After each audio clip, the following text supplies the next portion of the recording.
Hi everyone, my name is Nick. I'm Diana, We're and we are Team RCIA. Yes.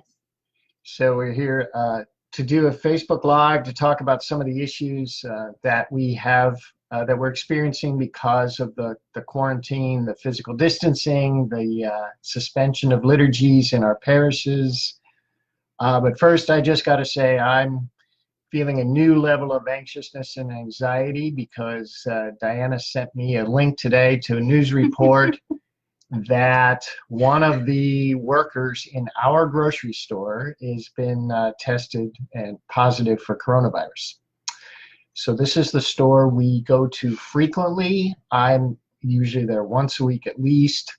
During the lockdown, we haven't physically gone in the store, the Safeway, and they have a system where you can order online and then go and pick it up. So that's what we've been doing. That's a little safer, but still, it's disconcerting.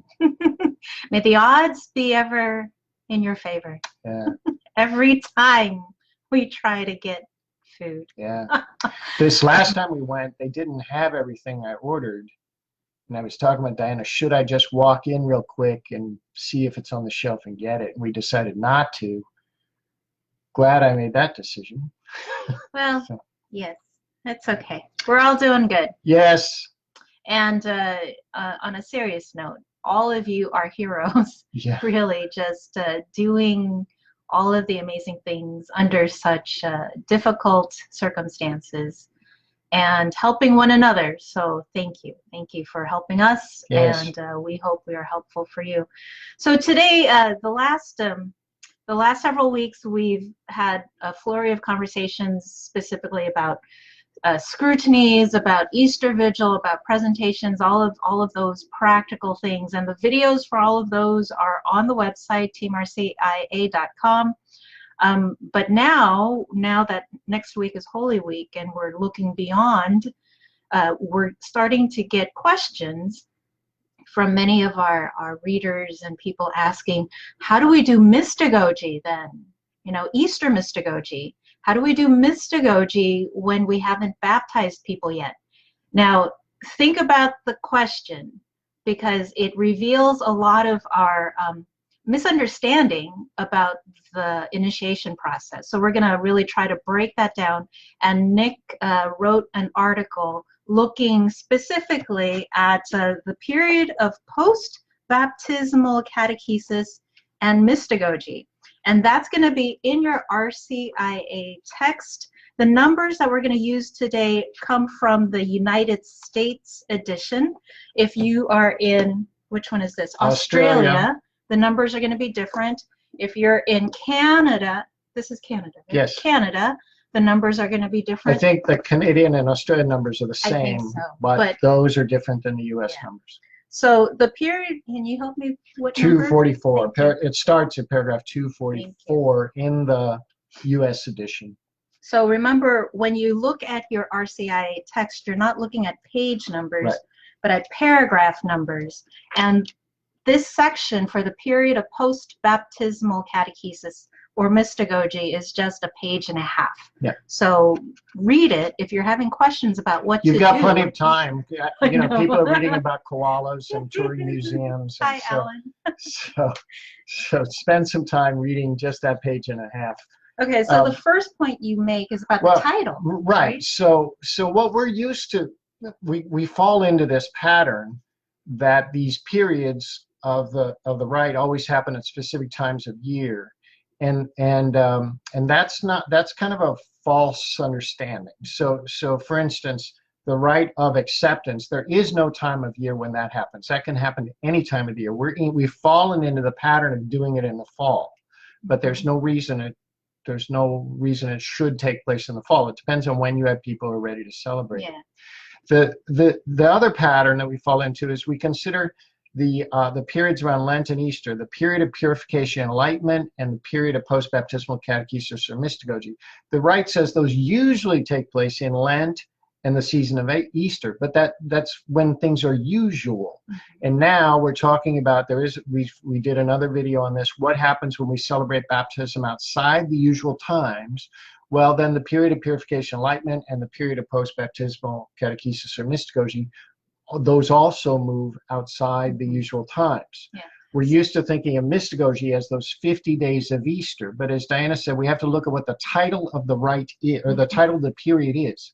The title of the period is Period of Post-Baptismal Catechesis or Mystagogy. Yes. And the emphasis there is on the first phrase, post-baptismal catechesis. So you cannot do this period pre-baptismal. Right, and you wait post-baptismal. Yes. So I was thinking about this morning as I was thinking of getting out of bed. You know? Obviously, you came to a conclusion. You're sitting here. You cleaned up nice. But it's people often think of this initiation process a little like falling in love, getting engaged, getting married, all of that stuff. And I think it's a useful analogy. And same way with like going on your honeymoon. You don't go on your honeymoon until after the wedding, right? There's no way to. I guess you can if you really wanted to, but that's not the point. The honeymoon is after the wedding, so it's not the season of June. June weddings. Everyone takes their honeymoon then. That's not it. So we have to disconnect our preconception that RCIA is a seasonal process that begins at the beginning of the school year or the liturgical year and ends at Easter time. Everyone ends there. That's not it. Every day is RCIA. Every day is a day of evangelization, a day for mystagogy for those who are post-baptismal. That's us, all of us who have been baptized. Mm-hmm. We are in the period of post-baptismal catechesis, all of us. And every day is a day for catechesis and formation. And so we have to look at where is each person in that season of their life, not the calendar season. Okay? One of the things that sort of facilitates us falling into this false understanding of the periods and seasons is many of us are still on kind of a school year model, and we're either using an actual textbook or we're reading systematically through the catechism, or we have some kind of a PowerPoint series or a video series, and all of these sort of curriculum based processes tell us that there's a school year and it has a start date and an end date, and if our end date is Pentecost, then we have a series of classes that continue on in the Easter season. I've seen RCIA calendars in parishes set up that way. We see them. You put them on your website, so we see them. And then what? So two things about that. What happens then when we're not having classes, or the tendency is, well, let's just shift all our classes online and do online teaching like we're a college or a high school. And then what do we do when we run out of classes? We only have classes scheduled through Pentecost, and then we're not going to celebrate. Let's say we're not going to celebrate baptisms till August. What do we do with the elect until then? So we have to break out of that, especially now. We have to break out of that model. This quarantine process has already disrupted that model. Yes. And it's not the model in the RCIA in the first place. Yeah, it's not a useful model. Yes. So we have to. It's not. This entire thing is not a blessing, but it is forcing us to relook at what we mean by initiation and how we do that. And so let's just go ahead and take a look at what exactly happens post-baptism, post-baptismal catechesis. So starting at what paragraph do you want to start paragraph at? 244. 244. Paragraph 244 says that this time of post-baptismal catechesis, it says, quote, is for the community and the neophytes. So the emphasis there is on community because it's first in the sentence, right? So this is a time, quote, for the community and the neophytes together to grow in deepening their grasp of the Paschal mystery. So that's a big churchy phrase. How do we help the community and the neophytes grow together in deepening their grasp of the Paschal mystery? And then that becomes a challenge. We have to sort of say for ourselves and for the community and the neophytes, what do we mean by the Paschal mystery and how do we grasp it? Now we know, because when we do live workshops, we ask folks, tell us what the Paschal mystery is. And everybody says the life, death, and resurrection of Jesus, or some formula like that. That's true, but it's not deep enough, especially for the neophytes. We need to grasp that understanding a little more concretely. And the rite in both this section and the section on the catechumenate gives us sort of an outline, a structure for grasping the Paschal mystery. Yeah. So this is paragraph 244 in the U.S. edition. I looked it up in the Canadian and Australian. It's paragraph 198 there. And so this is how the RCIA intends for us to grasp the Paschal mystery. So it's a time for the community and neophytes together to grow in deepening their grasp of the Paschal mystery and in making it part of their lives. So not just knowing it in their heads, but living out that Paschal mystery. And then it says there are 4 ways we do that. They do this through meditation on the gospel, sharing in the Eucharist, and doing the works of charity. And the 4th way that I add there is that they're doing this together as a community. In community. So the neophytes and the faithful together are meditating on the gospel, sharing in the Eucharist, and doing the works of charity. Now go back to, way back to paragraph 75, yes, which I think is it's the same in Canada and Australia. Paragraph 75. Isn't that the exact same thing that we have been doing? There are 4 big sections in paragraph 75 that can be summarized under word, community, worship, and witness, or service. And those 4 ways of Christian living, those 4 ways of delving into grasping the Paschal mystery, that's the formation curricula, if you want, or the structure for forming the catechumens. And so when we get to post-baptismal catechesis, we're just going to go right back into that formation process, but now with the new added lens of these neophytes are now fully sacramental Christians celebrating with us in the Eucharist. And we see that in the following paragraph, paragraph 245 or paragraph 199 in your other countries there. At the very last sentence of that paragraph, it says, out of this experience, this experience of the sacraments, this experience of the risen Lord that they encounter in the sacraments, out of this experience which belongs to Christians and increases as it is lived, they, the neophytes, derive a new perception of the faith, of the church, and of the world.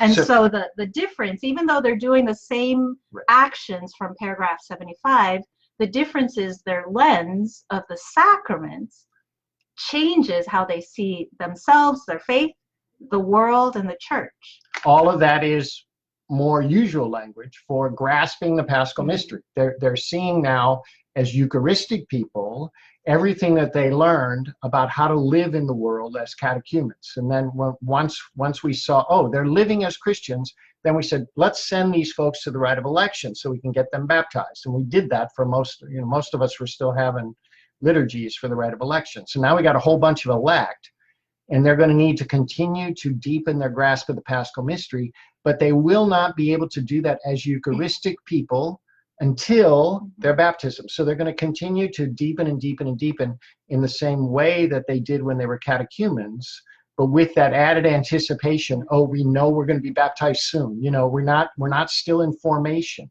Yeah. We're ready. The bishop told us we're going to be baptized. So they have that added lens, that added depth to their grasping of the Paschal mystery, and they're anticipating when that will be fully realized in the Eucharist. Yeah. So I think you talk about this in your article about what do they do while they're waiting, while they're anticipating? Well, before we get to that, let's just say one word about when this happens normally. So let's just say that we're gonna have, like for last year when we had the Easter Vigil normally, then the Easter Sunday begins a 50-day period of mystagogy, of post-baptismal catechesis. And the place where that post-baptismal catechesis happens are the Sunday Masses of Easter. Okay, so we're going to have probably, live stream Sunday Masses of Easter, but we won't be celebrating them. We'll be watching them or participating as much as we can through social media, but we won't be there. We won't be co-offering the Eucharist, and our elect won't be recognized as part of the baptismal priesthood yet. And we won't be in the period of post-baptismal catechesis because there have been no baptisms. Right. So in a normal year, those Sundays of Easter would be the place and the method of mystagogy. There's no extra classes. There's no meetings. It's the Sunday Masses of Easter. That's the primary way that we do mystagogy. So that paragraph, so just so you know, we're not making this up. Yeah. Paragraph 247. That's what they wrote. I know. 247 says, since the distinctive spirit and power of the period of post-baptismal catechesis or mystagogy derive from the new personal experience of the sacraments and of the community, its main setting is the so-called Masses for Neophytes. That is the Sunday Masses of the Easter season. So again, that's the normative way, because normatively we would baptize at the Easter Vigil, and then post-baptismal catechesis begins. Right. So in an abnormal time, year, what would happen? What do we do with them? So what we do with them is we continue to focus on grasping the Paschal mystery through word, community, worship, and witness. So by now, the elect should be formed in how to do that. They're ready to start living their Christian life, but they're prohibited because of all this coronavirus stuff. So we're going to help them. We can have their godparents help them through social media.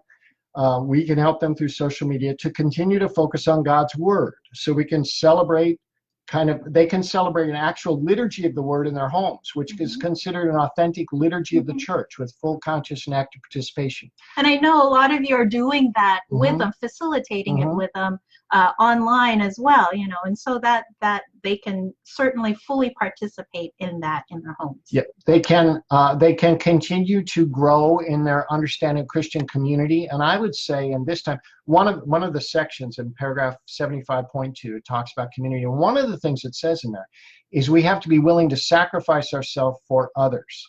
And I think, in our house, it's just me and Diana, and we work from home anyway. So us being this close to each other, this long, this often is not unusual for us. But for lots of families, it is. And there are children, and there are animals, and there are, and some places the grandparents live in the house.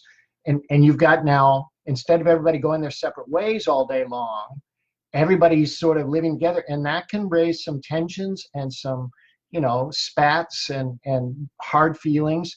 And so during this time especially, we can help the elect understand more deeply about forgiving and forgetting, about examination of conscience, about doing little rituals of apologizing, rituals of penance, all those kinds of things, and developing community within the domestic church. And certainly they can continue to deepen their grasp of the Paschal mystery through their encounter with Christ in prayer. So even more now, it feels like just open up your Facebook feed and there's prayer happening somewhere in the world that is being live cast, and you can participate in that kind of praying, but also on your own, just opening up the Bible and reading prayerfully and contemplatively, so a kind of Lectio Divina, praying the Liturgy of the Hours. This is certainly the best time to engage in more the various forms of prayer that we have. We've been promoting Liturgy of the Hours quite a bit, and we've gotten a little bit of pushback from some folks saying, our people aren't sophisticated enough to know how to pray the Liturgy of the Hours. And I'd say if you're talking about the divine office that the priests and the deacons use, I can't even. With all the ribbons. But the early church, the domestic churches, the ordinary folks in the early church, they prayed the Lord's Prayer 3 times a day, morning, noon, and evening. And that is a liturgy of the hours. They're marking the hours of the day. And all of our elects should be capable of doing that. Then there are simplified versions of liturgy of the hours for ordinary people that you can easily find. You can, on our website, we link to one of them from Give Us This Day. For the season of Lent, Diana's published some on our other website, liturgy.life, which are more more condensed, simpler, easier. But at the very least, everyone can pray the Lord's Prayer 3 times a day. Yes. So that in the area of prayer. So then in the last area of apostolic witness and service, even in this time of physical distancing, we have so many opportunities now to make sure that those most vulnerable around us are being tended to and cared for. So praying for them, remembering them, doing what we are able to do for the common good. So the sense of common good is flourishing, thank God, because part of that sense of service and witness is to let go of your own self-interest for the sake of others. And so what can you do for the community? And then what active steps can you make to reach out, to call people, to send them a note, an email? What can you do to make that connection even while you are physically separated? I think even just self-isolating is a spiritual practice, because we see on the news these people that are violating quarantine orders because they think they're immune, or Jesus will protect them, or whatever excuse they use, but they're endangering not only their own lives but the lives of others around them. And so I think to help our elect see that just by staying at home, they are practicing Christian charity. So these are definitely mystagogical ways that our elect can continue their spiritual preparation, even though we are not in the period of post-baptismal catechesis, right? So then once they're doing that, and just to reiterate again, the thing that is most different about what the elect are going to be doing during this time is that they haven't yet been given the lens of the sacraments. And I like to call that, I've trademarked it, our mystagoggles. The sacraments give us a lens for seeing the world in a new way. And if you haven't guessed yet by now, Nick and I are married. It's been a long time. Yes, a long time. A wonderful long time. A little over 9 years, right? Okay, and we've known each other for a long time too, and we were dating a long time, and really the ritual of marriage changed everything. Even though we doing the same things, there's just something, a lens, the lens of the sacrament. It just makes sort of brings things into full color, into focus, into joy, a deeper joy. It's just all of that. That. And that's what the elect have to look forward to. They're not yet experienced it, no matter how deep their spirituality is and how much they're in love with Christ and how dedicated they are as disciples. They're not yet Eucharistic people. Not to say that they're not one with us. Right? They're already part of the church. They're members of the household of God, and they're really the most special part of the household of God because they are in this anticipation period, and the entire church moves its calendar, its focus for them. And so once they are baptized, what happens? So let's say your baptism is in August, and you have the third Sunday in August, you're going to have baptisms, for example. The period of post-baptismal catechesis or mystagogy starts on that Sunday, and it goes for the next 8 Sundays, the next 50 days. And so what we want to do on those Sundays is make them as Eastery as possible. Now, we're not going to celebrate Easter. We're not going to pretend it's Easter, but we can use the readings from Easter. The Rite gives us permission, we discovered this. Especially from Cycle A, to, if it's ordinary time Sundays, you can substitute. Now, Assumption comes in there, but it's on a Saturday. So ordinary time Sundays, you can use the readings from the Easter season.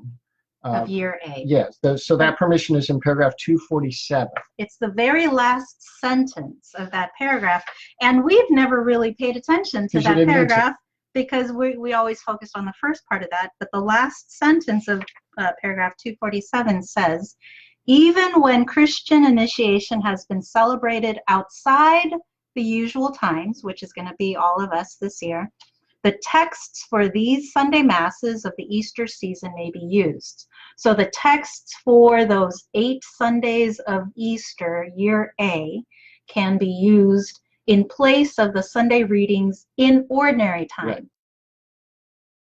Right. The readings for Sundays in Advent or Christmas, or Lent or Easter, or if it's a solemnity like, say, November 1st. Or All Saints. Or, you know, so, but ordinary time, you can change the readings for the good of the people. Right. If you're going to be, if you have neophytes in your midst, and these will be their neophyte mass. Right. Right.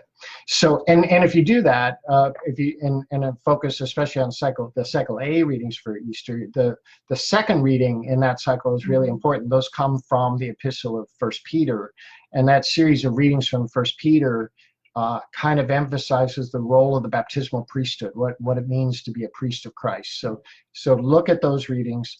And consider, you're not required to, if you move baptism, you're not required to substitute the readings, but you have the permission to, and we think it's probably a good idea to do that, to create more of an Eastery sense, not recreate Easter, but get the feeling of Easter, so that the elect, that's going to be, no matter whether you substitute the readings or not, those 8 Sundays are going to be their primary mystagogical experience. That's going to be their post-baptismal catechesis.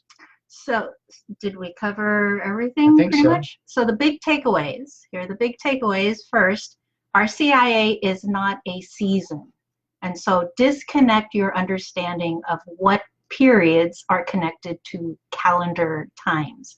It is a process for each individual person, and so our calendar doesn't dictate when you are, where you are in the RCIA process. Second big takeaway is that what the elect do, what the neophytes do in mystagogy is to grasp the sense of the Paschal mystery in 4 specific ways that look just like the paragraph 75, the ways that they've been formed in meditating on the word, in celebrating prayer, in doing this with the community, and in doing works of charity and justice. And so the difference for neophytes is that celebration of the prayer life of the church gives them the lens of the sacraments. Then what happens with the elect then during this time of waiting for their baptism, they continue to do that. They're not doing catechesis in the same way that catechumens are. They are just grasping the sense of the Paschal mystery in those same ways they've been doing since paragraph 75.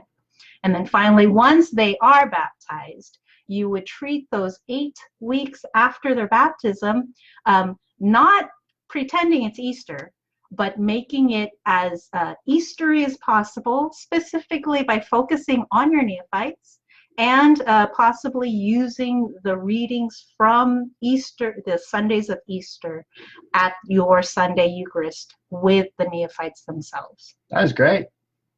Too long, didn't read. So I think what I'll do is I'll put some links up in the comments to some useful resources. The first link is from our friends at Liturgical Press. They have been so good to us, and we love them because they just are amazing. And they're providing a ton of free resources with no strings attached. And if you want to say thank you to them, buy a book or subscribe to Give Us This Day, or to support their mission so that they can continue to do this. But some of the resources they're specifically providing is adapted liturgies for Holy Week in English and Spanish. Está disponible en español ahora. So for Palm Sunday, Holy Thursday, Good Friday, Easter Vigil, and Easter Sunday, these are simple liturgical prayer that you can do in your home.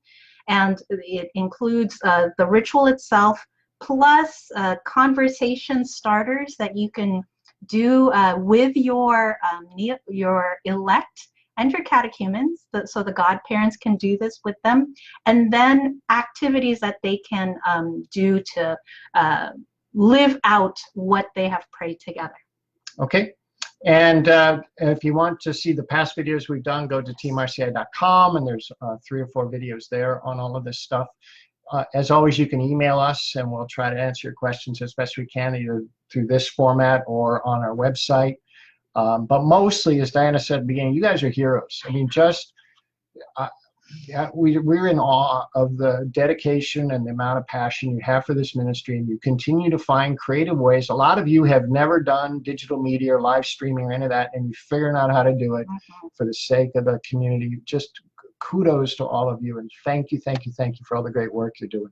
Okay, so friends, next week is Holy Week. We will be praying for you. We're going to be hosting a webinar again, so if you haven't heard of that, make sure you go to teamrcia.com, sign up for the newsletter so that you'll get an announcement about all of the things we're doing, even while we are socially separate here, physically distanced, all right? All right, everyone, take care. Thank God you. bless. Wash your hands. Yeah. Don't touch your face. Yeah. Wipe everything down. Okay. Okay. Bye-bye. Bye. Thanks.